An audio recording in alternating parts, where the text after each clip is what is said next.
Best varicose veins చికిత్సనే పొందండి. నొప్పి లేని చికిత్స కోసం సంప్రదించండి ఎబిస్ హాస్పిటల్. నమస్కారం. కార్తీక పురాణం 15వ అధ్యాయంలోకి వచ్చాం. ఈరోజు కార్తీక శుద్ధ పౌర్ణమి. ఈ రోజున పగలు ఉపవాసం చేసి సాయంకాలం దీపారాధన చేసుకుంటే అత్యద్భుతమైన ఫలితాన్ని ఇస్తుంది. అయితే కార్తీక పౌర్ణమి కొంతమందికి నోములు ఉంటాయి. ఎవరి నోముల విధానాన్ని వాళ్ళు పాటించవచ్చు. నోములు లేని వాళ్ళు పగలు ఉపవాసం చేసి సాయంకాలం మనకి చుక్కలు కనపడంగానే 365 ఒత్తులు, అంటే సంవత్సరం అంతా మనం దీపారాధన అప్పుడప్పుడు ఆనేసినా కుదరకపోయినా ఈ ఒక్క రోజున ఎక్కువ ఒత్తులు, సంవత్సరానికి సరిపడా అన్ని ఒత్తులు వెలిగించుకునే విధానం ఒకటి కనపడుతుంది. మీ ప్రాంతపు ఆచారం ఎలా ఉంటే అట్లా పౌర్ణమి నాడు తప్పకుండా విశేషమైన దీపారాధన చేయాలి. కుదిరితే లలితా సహస్రనామం లాంటివి పారాయణ చేసుకోవచ్చు, విష్ణు సహస్రనామం పారాయణ చేసుకోవచ్చు. విశేషంగా ఎవరికైనా భోజనాన్ని కూడా అందించవచ్చు, స్వయం పాకం ఇవ్వచ్చు. ఏది కుదిరితే అది చేసుకోవచ్చు. దీనికి సాధారణ నియమమే పగలు ఉపవసించడము, సాయంకాలం చంద్రోదయం అయిన తర్వాత పూజా విధానం ముగించుకొని భోజనం చేయటమే కనిపిస్తుంది. మీ అవకాశాన్ని బట్టి చేయండి. అయితే ఏం చెప్తున్నారో చూద్దాం. వశిష్ఠ మహర్షి జనక రాజర్షికి చెప్తున్నారు. ఈ కార్తీక మహాత్మ్యము విన్నవారికి చెప్పేవారికి కూడా పుణ్యాన్ని కలిగిస్తుంది, పాపాన్ని నశింపజేస్తుందట. కార్తీక మాసమందు హరిముందర అంటే దేవాలయంలో నాట్యం చేసేవాడు, భగవన్నామ సంకీర్తన చేసేవాడు కూడా సాయుజ్యాన్ని పొందుతారు. ద్వాదశి నాడు దీపమాలార్పణ చేసేవాడు హరికి దీపమాలార్పణ చేస్తే వాడికి వైకుంఠం లభిస్తుందట. శివుడికి కనుక దీపమాలార్పణ చేస్తే కనుక వీళ్ళకేమో కైలాసం లభిస్తుంది, కైవల్యం లభిస్తుంది. కార్తీక మాసమందు శుక్లపక్షంలో సాయంకాలం అందు విష్ణు పూజ కానీ శివ పూజ కానీ చేసేవాడు స్వర్గాధిపతి అవుతాడు.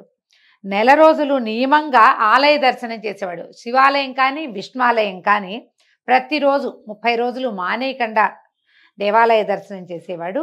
వాడు అసలు దర్శనానికి నడిచి వెళ్తూ ఉంటే ఒక్కొక్క అడుగుకి ఒక్కొక్క అశ్వమేధ యాగ ఫలితాన్ని పొందుతాడట. మన ఇంటి నుంచి దేవాలయానికి నడిచి వెళ్తాం కదా, ఆ దూరంలో ఒక్కొక్క అడుగుకి ఒక్కొక్క అశ్వమేధ యాగ ఫలితం వస్తుంది. కార్తీక మాసమందు దేవాలయానికి వెళ్ళి దైవాన్ని దర్శించేవాడు. ఒకవేళ ఒక్కొక్కసారి ఏమవుతుంది, రోడ్డు మీదే మనకి దేవాలయం కనపడుతూ ఉంటుంది. దేవాలయాలు కనిపిస్తాయి, అక్కడ ఒక్క అడుగు ఆగి మనం వెళ్ళేటప్పుడు ఇట్లా ఇట్లా ఇట్లా అంటారు. చాలామంది ముదు కూడా పెట్టుకుంటారు. ఇట్లా అంటాం కాదు, అభిముఖంగా తిరిగి వెళ్ళిపోతూ కాకుండా దేవాలయానికి అభిముఖంగా తిరిగి దర్శనం మొత్తం స్వరూపాన్ని చూస్తే కనుక వాళ్ళకు కూడా సాయుధ్యం లభిస్తుందట. బ్రాహ్మణులతో కలిసి ద్వాదశి నాడు బ్రాహ్మణులతో కలిసి హరికి గంధంతో పుష్పములతోటి అక్షతలతోనూ ధూప దీపాలతోనూ ఆజ్య భక్ష నైవేద్యాలతోని పూజించేవాడి పుణ్యానికి మితి లేదు. మనం దీనికి ఏం చెప్పుకుంటున్నాం అంటే వనభోజనం చేసేటప్పుడు తప్పకుండా ఆరాధన జరిపించుకోవాలట. రుద్రాభిషేకం కుదిరితే చేయొచ్చు. సాలగ్రామ ఆరాధన ఉసిరి చెట్టు కింద విశేషమైన ఫలితాన్ని ఇస్తుంది. అందరితో కలిసి ఆయనకు సమర్పించి అక్కడే వంటలు చేసి ఆ వంటని నివేదన చేసి ఆ నివేదన చేసిన ప్రసాదాన్ని అందరికీ వడ్డించి వాళ్ళందరూ భోజనం చేస్తే అత్యద్భుతమైన ఫలితం లభిస్తుందట. తర్వాత శుక్ల ద్వాదశి నాడు విష్ణువాలయమందు కానీ శివాలయమందు కానీ దీపములు వెలిగించి సమర్పించిన వాడు విమానం ఎక్కి దేవతా బృందంతో కొనియాడబడుతూ దైవలోకాన్ని చేరుకుంటాడు. కార్తీక మాసము నెల రోజులు దీపం పెట్టలేనివాడు శుక్ల ద్వాదశి నాడు, చతుర్దశి నాడు, పూర్ణిమ నాడు కనీసం 3 రోజులు ఆయన దీపం పెట్టాలట. కార్తీక మాసమందు దైవ సన్నిధిలో ఆవుని పాలు పితుకున్నంత కాలం దీపం ఉంచిన ఎడల కూడా పుణ్యవంతుడు అవుతున్నాడు. ఎంతసేపు అంటే ఒక 10 నిమిషాలు 8 నిమిషాలు మనం దీపం పెట్టాం, ఒక 7-8 నిమిషాలు అది వెలిగినా కూడా పుణ్యం వస్తుంది. తర్వాత ఇంకేం చెప్తున్నారు, సరి సన్నిధిలో ఉంచిన పరుని దీపాన్ని బాగు చేసిన వాడు కూడా విగత పాపడవుతాడు. ఎవరో దీపం పెట్టారు, ప్రమిద నిండా నూనె ఉంది, దీపం మలిగిపోతుంది లేదా వెనక్కి ఒత్తి జారిపోయింది, ఒక్కోసారి కొడిగట్టి ఆరిపోతుంది కదా, మన గాలి తగిలి దీపం కొండెక్కుతుంది కదా, అలాంటప్పుడు వాళ్ళు పెట్టిన దీపమైనా కొద్దిగా ఎగసం దోసినా కొంచెం మన చేతిలో ఉన్న దీపంతో ఆ దీపాన్ని వెలిగించినా కూడా పాపాలు పోతాయట. ఇగో దీపం నశిస్తే దాన్ని తిరిగి వెలిగించేవాడు కూడా దారుణమైన పాపాలు పోగొట్టుకుంటాడు. దీంట్లో ఒక ప్రత్యేకమైన పూర్వగాథ ఉందట. దీన్ని వింటేనే పాపం నశిస్తుందట. చూద్దాం ఏం చెప్పారు. సావధానంగా వినండి.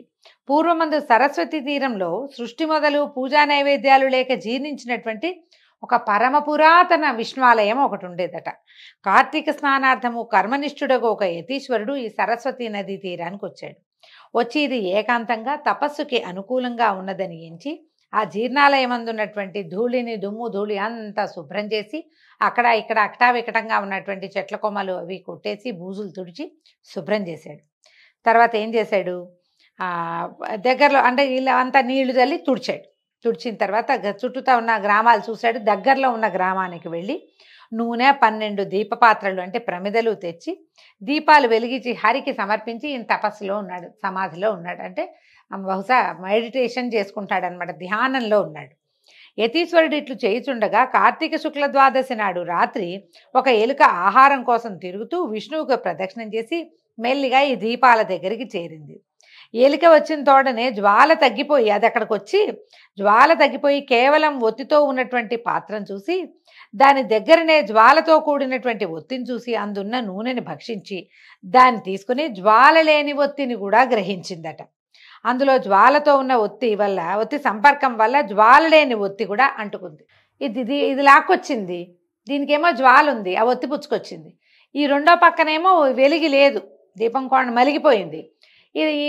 ఈ ఒత్తితోటి ఎలుక ఈడ్చుకొచ్చిన ఒత్తితోటి ఆ మలిగిపోయిన దీపం కూడా అంటుకుని వెలిగిందనమాట. వెలిగే సరకాలు రెండు మండే సరకాలు రెండు కలిసి భగ్గుమని మంట పెద్దది వచ్చింది. దాంతో ఇది కంగారు పడి ఎలుక భగ్గుమనేసరికి ఇంకా అందులో ఉన్న నూనెని పీల్చలేకపోయింది, వదిలిపెట్టేసింది.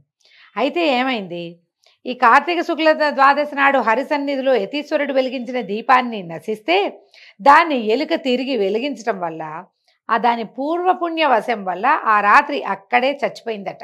ఆ ఎలుక చనిపోయి దేహాన్ని వదిలి దివ్య దేహధారిగా మారింది. ఆ శరీరం ఎలుకలోంచి బయటకు వచ్చింది, దివ్య స్వరూపం వచ్చిందట. అది చూశాక ఏమైంది, ఏతి అప్పటిదాకా తపస్సులో కూర్చున్నాడు, ఉన్నట్టుండి ఒక పెద్ద వెలుగు వచ్చింది. ఆ వెలుగుకి కొంచెం ఆయన కదిలి సమాధిలో నుంచి కళ్ళు తెరిచి చూశాడట.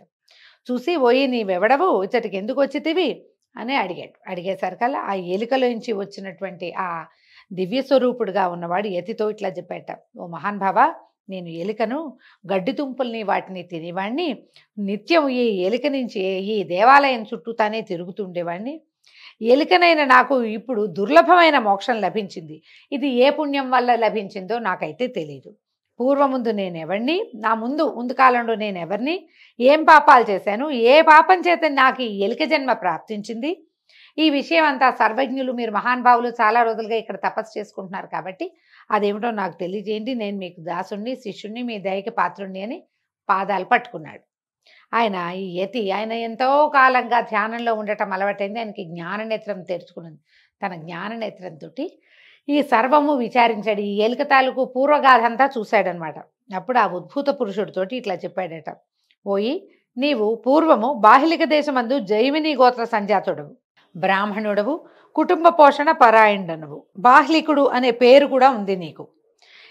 అయితే క్రమంగా ఏం చేసావు నువ్వు, ఈ బ్రాహ్మణుడు అయినప్పటికీ కూడా స్నానం సంధ్యలు విడిచి నిత్యము ఆశతో వ్యవసాయం చేస్తూ వివేకం లేక బ్రాహ్మణుల్ని నిందించేవాడు. ఇప్పుడు వ్యవసాయం చేస్తే తప్ప అని ఒక ప్రశ్న వస్తుంది. తప్పు కాదు. ఈ కాలంలో ఏ కాలంలో కార్తీక పురాణం చెప్పబడిందో అప్పుడు వ్యవసాయం చేసే జనం వేరు, ఆ సమూహం వేరు. బ్రాహ్మణులు స్నాన సంధ్యాదులు నియమంగా చేసి యజ్ఞయాగాదులు చేయాలి దేశక్షేమం కోసం. వాళ్ళ వల్లే పాడి పంట పుష్కలంగా వచ్చేవి, వానలు వచ్చేవి. ఇప్పుడు వీళ్ళు తాము చేయవలసిన పని మానేసి ఎవరో చేసే పని చేయకూడదు. అది తప్పని కాదు, అది వాళ్ళు చేయాలి, ఆ క్రియ వాళ్ళది. ఆశ కొద్ది సంపాదించాలనే ఆశతోటి మనం చేయకూడని పనిని చేయకూడదు, అది విధానం అన్నమాట. దేవపూజని వదిలి నిత్యము శ్రార్థ భోజనము తించు నిషిద్ధ దినములందు రాత్రింబగళ్ళు భుజించేవాడివి. కొన్ని దినాల్లో రాత్రిపూట తినకూడదు. పౌర్ణమి, అమావాస్య ఇలా కొన్ని తిథులు ఉంటాయి. తర్వాత ఏకాదశుల్లో కూడా రాత్రిపూట తినకూడదు. ఆ కాలానికి ఇంకొంచెం ఎక్కువ నియమం ఉండేది. అయితే అప్పుడు రాత్రిపూట కూడా భోజనం 2 పూట్ల భోజనం చేసేవాళ్ళు. కొన్ని రోజులు పగళ్ళు కూడా తినకూడదు, ఏకాదశులు పగళ్ళు తినకూడదు కదా. ఈ పగలు రాత్రి భోజనం చేసేవాడు. తర్వాత పిశాచములకు కాకులకు బలి ఇచ్చిన అన్నాన్ని తినుచు వేదశాస్త్ర మార్గాన్ని నిందించుతూ ఉండేవాడివి. స్నానం సంధ్యావందన తపస్సులు చేయవారిని చూసి నవ్వుతూ నిందించేవాడివి. కొంతమందికి ఇప్పుడు కూడా ఈ జబ్బు ఉంటుంది. ఎవరన్నా సంధ్యావందనం చేసుకుంటే ఏమిట్రా ఇవన్నీ వేషాలు ఇస్తున్నావు అంటారు తోటి విద్యార్థుల్ని. చేయకూడదంటారు, దీనివల్ల ఏమొస్తుందంటారు, ఏ ప్రయోజనం లేని పని ఎందుకు చేస్తున్నావంటారు, ఏదో అంటారు. వాడి పద్ధతి ప్రకారం అని చేసుకొని అని ఊరుకోరు. మాట్లాడతాం, అదంతా తప్పే. పూజ చేసుకునే వాళ్ళని కూడా ఇంత పూజ ఎందుకు చేస్తారు, అంత పూజ ఎందుకు చేస్తారు అట్లా చెప్తారు. పూజని పిచ్చిగా చేయకూడదు, అతిగా చేస్తే ఏదైనా తప్పే. కానీ ఇతరుల పూజని నిందించకూడదు, సర్ది చెప్పచ్చు ఏదైనా. అయితే ఇంకా ఏం చేసేవాడు, సుందరి అయిన భార్యామణి ఉండేది. ఆమెకు సహాయం కొరకు నిరంతరము శూద్ర స్త్రీని ఇంటి వద్ద ఉంచుకుని మతివిహీనుడివై నిరంతరము దాంతో మాట్లాడుచు, దాన్ని తాకుచూ, హాస్యములాడుచు, దాన్ని పోషించుచు, నీ పిల్లలకు దాని చేత అన్నం పెట్టించుచు, కన్యను అమ్ముకొని శూద్రులకు చల్లా పాలు పెరుగు నెయ్యి అమ్ముకొని ధనార్జన పరుడివై ఉంటివి. ఈ ప్రకారంగా బహుద్రవ్యాన్ని సంపాదించి ఆ ద్రవ్యమును భూమిలో దాచి మృతి నొందితివి.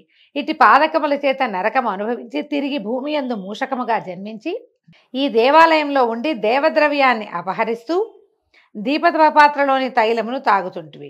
దైవవశం వలన ఈ దినమున నా చేత పెట్టబడిన దీపములు నశించిన దానిని నీవు వెలిగించితివి గనుక ఆ పుణ్యము చేత మూషకత్వం పోయి నీకు దివ్య రూపం కలిగింది. ముందు కూడా నువ్వు ఏంటంటే దీనివల్ల హరిభక్తిని కలిగి శాశ్వతంగా వైకుంఠంలో ఉంటావు అని ఈ ప్రకారంగా ఈ యతి చెప్పినటువంటి మాటలు విన్నటువంటి ఆ ఎలుక నుంచి పైకి వచ్చినటువంటి పురుషుడు యతికి నమస్కరించి ఆజ్ఞ తీసుకుని పాపములను నశింపచేయు సరస్వతి నదికి పోయి త్రయోదశి, చతుర్దశి, పూర్ణిమ ఈ 3 దినాల్లోనూ స్నానం చేసి ఆ మహిమ చేత జ్ఞానవంతుడై ప్రతి సంవత్సరము కార్తీక వ్రతం చేసి తన్మహిమ వలన అంతమందు సాయుధ్యముక్తిని పొందాడు. కాబట్టి కార్తీక శుక్ల ద్వాదశి నాడు భగవత్పరాయణుడై స్నానదాన పూజ దీపమాలార్పణాధికారులు చేయవాడు హరికి ప్రీతుడై పాతకముక్తుడై సాయుధ్యాన్ని పొందుతాడు అని చెప్పబడింది. ఈ విధంగా 15వ అధ్యాయం పూర్తయిందండి. రేపు ఉదయం మళ్ళీ 16వ అధ్యాయంలో కలుసుకుందాము. నమస్కారం.